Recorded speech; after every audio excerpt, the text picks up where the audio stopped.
Ang pagbuo ng Diyos ng Kalawakan, Part 7. Ang pagsimula ng lahat. Bago pa man isilang ang unang paghinga ng tao, bago pa man pumutok ang unang umaga sa mundo, naroon na ang mga nilalang sa likod ng mga nagkikislapang bituin. Ang kanilang tahanan ay walang hangganang kalangitan, isang dagat ng liwanag na tila mga hiyas na nakabaon sa kadiliman.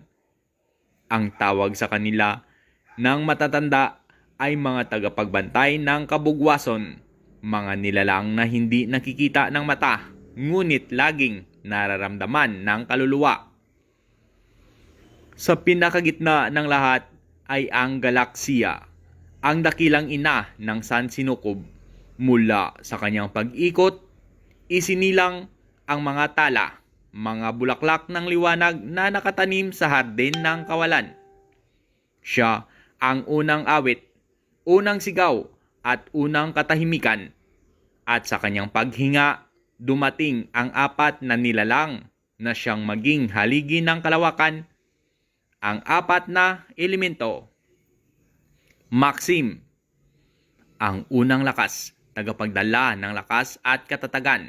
Sa kanyang bisig, nakasalalay ang bigat ng mga bundok at haligi ng mga planeta. Alpha, ang unang simula, gabay ng lahat ng pasimula. Sa kanyang hininga, nabuo ang pag-ikot ng mga bituin at ang pintig ng oras. Omega, ang huling wakas, bantay ng pagbalik sa pinagmulan. Siya ang nagsasara ng bawat ikot upang magkaroon ng panibagong umaga. Mesa, ang awit sa gitna, ang tinig na natatali sa lahat. Sa kanyang himig, sumasayaw ang mga tala. Sa kanyang musika, umiiral ang kasunduan ng kalawakan. Sila ang unang saksi sa matiwasay na ritmo ng lahat ng bagay, isang musika na walang hanggang galaw. At sa bawat pintig ng musikang iyon, isinilang ang mga tala na may kani-kaniyang pangalan at tungkulin. Ang ilan ay nakilala ng mga unang pantas. Alcares, ang tala ng pag-asa, kumikislap tuwing may bagong simula. Lumina, ang tala ng kagalakan, tila halakhak ng mga bituin sa kalangitan. Veros, ang tala ng lakas, hindi nagpapasupil kahit sa madilim na gabi. Seraphil, ang tala ng alaala. Siya ang tagapagtala ng kasaysayan ng San Sinukob. Habang sila'y kumikislap, tila nag-uusap ang mga bituin. Bumubuo ng isang awit na tanging mga piling kaluluwa lamang ang nakakarinig.